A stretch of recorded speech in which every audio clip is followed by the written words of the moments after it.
샬롬! 이제 2021년의 마지막 달인 12월이 되었습니다. 올 한 해 어떻게 보내셨나요? 코로나로 인해서 정신없는 또 한 해를 보냈겠지만 그래도 후회 없는 한 해를 보내고 있었기를 소망합니다. 지난주에 전도사님이 어떤 절기가 시작됐다고 했었죠? 예수님을 기다리는 대강절이 시작됐다라고 말씀을 드렸었죠. 그래서 이렇게 옆에 트리도 장식을 해 놓았습니다. 우리 한 주 지났지만 계속해서 예수님을 생각하면서 성탄절을 기다리는 우리 모든 주니어 친구들 되기를 바랍니다. 오늘은 다니엘 5장 말씀을 함께 볼 거예요. 계속 우리가 다니엘 말씀을 보고 있는데 계속해서 등장했던 왕이 누구였죠? 느부갓네살 왕이었어요. 느부갓네살 왕이 많은 일을 했었죠. 꿈을 해석하라고도 하고 금신상을 만들어 놓고 숭배하라고도 하고, 지난주에는 왕궁에서 쫓겨나서 들짐승들과 함께 살기도 했어요. 오늘 말씀부터는요, 왕이 바뀝니다. 느부갓네살 왕에서 다른 왕으로 바뀌게 되는데 이 왕의 이름은 벨사살이라고 하는 왕이에요. 느부갓네살의 아들이라고 되어 있습니다. 1절 말씀을 보니까 벨사살 왕이 귀족 1000명을 불러서 아주 큰 잔치를 열었다고 되어 있어요. 1000명이나 되는 사람을 위한 잔치니까 굉장히 크고 화려했겠죠. 그런데 그렇게 잔치를 열고 먹고 마시고 하던 중에 벨사살 왕이 이상한 행동을 또 하기 시작을 합니다. 갑자기 예루살렘 성전에 있었던 금그릇과 은그릇들을 다 가져오라고 명령을 해요. 그리고 그 금그릇, 은그릇에다가 술을 담아서 귀족들과 왕비와 후궁들과 함께 술을 마시기 시작을 합니다. 여러분, 예루살렘 성전이 뭔가요? 성전, 하나님의 집이에요. 이 바벨론이 이스라엘을 멸망시켰을 때 이 예루살렘 역시도 함락되어서 무너졌었습니다. 그래서 그 성전 안에 있던 온갖 귀하고 반짝거리는 보물들, 금그릇과 은그릇들을 다 바벨론의 보물창고로 옮겨왔었어요. 그런데 오늘 벨사살 왕이 그 창고에서 금그릇, 은그릇들을 꺼내다가 거기다가 술을 마시고 있는 거예요. 이건요, 굉장히 심각한 문제예요. 여러분, 하나님의 집에 있는 물건은 누구 걸까요? 당연히 하나님 거겠죠. 하나님의 집에 있는 거니까. 그러면 그것을 함부로 막 다루면 될까요? 안 될까요? 당연히 안 돼요. 하나님 거니까. 한번 여러분 생각해 보세요. 여러분 방에 친구를 불렀는데 친구가 내 물건을 막 마음대로 사용한다고 생각을 해보세요. 내 핸드폰을 가져가서 멋대로 비밀번호를 풀고 막 핸드폰 안에 있는 걸 뒤져보고 또 내 옷도 마음대로 입고 내가 아끼는 장난감도 마음대로 막 다루기 시작한다면 여러분 어떨 것 같아요? 전도사님은 굉장히 화가 날 것 같아요. 내 거니까. 내 거를 내 허락도 안 받고 다른 사람이 마음대로 사용하니까 화가 날 것 같아요. 굉장히 예의가 없는 무례한 행동인 거죠. 벨사살 왕이 하나님의 집에 있던 하나님의 물건을 자기 멋대로 사용을 하기 시작을 했을 때 갑자기 이상한 현상이 벌어지기 시작을 합니다. 우리 함께 5절 말씀을 읽어보도록 할게요. 그런데 바로 그때에 갑자기 사람의 손이 나타나더니 촛대 앞에 있는 왕궁 석고 벽 위에다가 글을 쓰기 시작하였다.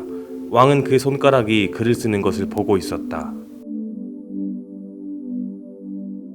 갑자기 허공에 사람의 손이 나타났습니다. 이 사람 전체가 갑자기 나타난 것도 아니라 사람 손만 덩그러니 이렇게 나타난 거예요. 그러더니 벽에다가 글을 쓰기 시작을 합니다. 까무러칠 정도로 놀랄 일이죠. 만약에 여러분 집에 혼자 있는데 손이 갑자기 나타나가지고 손만 나타나서 글을 쓴다고 생각을 해보세요. 얼마나 무서워요, 그쵸? 아마 유튜브에 올리면은 조회수가 막 몇 억까지 될 것 같아요. 이 모습을 본 벨사살 왕도 너무 무섭고 떨려서 무릎이 서로 부딪힐 정도로 달달달 떨었다고 성경에 나와 있어요. 그렇게 손이 나타나서 벽에 글씨를 쓰고는 사라집니다. 그런데 그 벽에 쓴 글씨를 보니까 이 세상 말이 아닌 거예요. 바벨론의 가장 똑똑하고 지혜로운 사람들을 다 불러 모아서 이걸 보게 했는데 그것을 해석하기는커녕 읽을 수도 없었어요. 그러면은 이때쯤 누가 등장할 차례죠?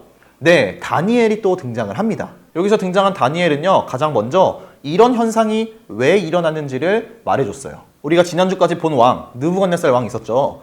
하나님께서는 벨사살의 아버지인 느부갓네살 왕에게 그렇게 크고 강한 바벨론이라는 나라를 주셨고 놀라운 권세도 허락을 하셨었어요. 그런데 지난주에 본 것처럼 느부갓네살 왕이 하나님이 아니라 자기 자신을 높이기 시작할 때 왕궁에서 쫓겨나는 일이 벌어졌었죠. 그리고 7년 동안 들짐승들과 함께 살다가 왕궁에 다시 복귀한 느부갓네살 왕은 그제서야 하나님을 인정했어요.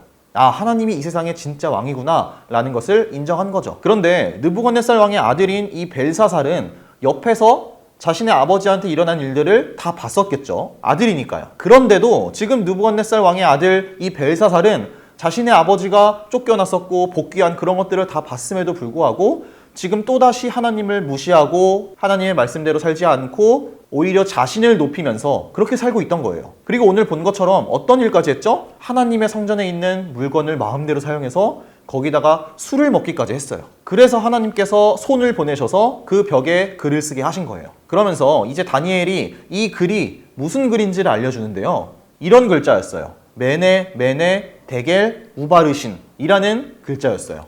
여러분 무슨 뜻일까요? 아무도 모르죠. 그 바벨론의 똑똑한 사람들도 아무도 몰랐어요. 간략하게 말하면 이런 뜻이에요. 메데와 페르시아라는 또 새로운 나라가 있었는데 그 나라에 의해서 바벨론이 멸망하게 될 것이다 라고 하는 그러한 내용이에요. 그리고 놀랍게도 그날 밤, 이 일이 있었던 그날 밤에 메데라는 나라의 왕인 다리오 왕이 바벨론에 쳐들어와서 벨사살을 죽이고 바벨론을 멸망시켰습니다. 여러분 오늘 말씀은요 사실 굉장히 무서운 말씀이에요. 하나님을 거역하고 하나님을 무시하던 사람의 최후가 어떤 것인지를 오늘 말씀에서 우리가 잘 봤어요. 하나님을 무시하고 또 하나님을 거역한 이 벨사살은 본인도 죽었을 뿐만 아니라 그 나라 전체가 멸망을 했습니다. 굉장히 어마무시한 일이죠. 우리 주니어 친구들은 하나님과 어떤 관계에 있나요? 하나님을 아주 사랑하고 하나님과 굉장히 친밀하게 지내고 하나님의 말씀대로 살려고 노력하는 친구가 있을 수도 있고, 반대로 하나님? 그게 뭔데? 이러면서 막 하나님을 무시하고 하나님의 말씀대로 살지 않는 그런 친구가 있을 수도 있어요. 그런데 여러분, 하나님이 계시다는 것을 알고 있음에도 불구하고 오늘 나온 벨사살 왕처럼 하나님을 무시하고 거역하고 나를 높이고 내가 하고 싶은 대로만 산다면 우리 앞에는 영원한 죽음이 놓여 있을 거예요. 바로 지옥이죠.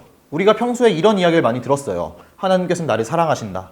하나님께서는 나를 지켜주시고 항상 함께 하신다. 이런 말씀 많이 들었죠. 이것을 아는 것도 굉장히 중요하지만 오늘 말씀처럼 하나님을 배반하고 하나님의 말씀대로 살지 않는 사람에게 어떠한 일이 벌어지는지 아는 것도 굉장히 중요합니다. 우리가 꼭 알고 있어야 되는 거예요. 전도사님은 우리 주니어 친구들이 지금 이 자리에서 예배를 잘 드리고 있는 것처럼 하나님을 잘 믿고 하나님을 사랑했으면 좋겠어요. 그래서 영원한 죽음인 지옥이 아니라 가장 행복하고 가장 좋은 곳인 천국으로 다 함께 갈 수 있으면 좋겠습니다. 이번 한 주도 이 사실을 잘 기억해서 하나님을 정말로 사랑하고 하나님의 뜻대로 살고 하나님과 친한 관계가 될 수 있는 우리 모든 친구들 되기를 주님의 이름으로 축복합니다.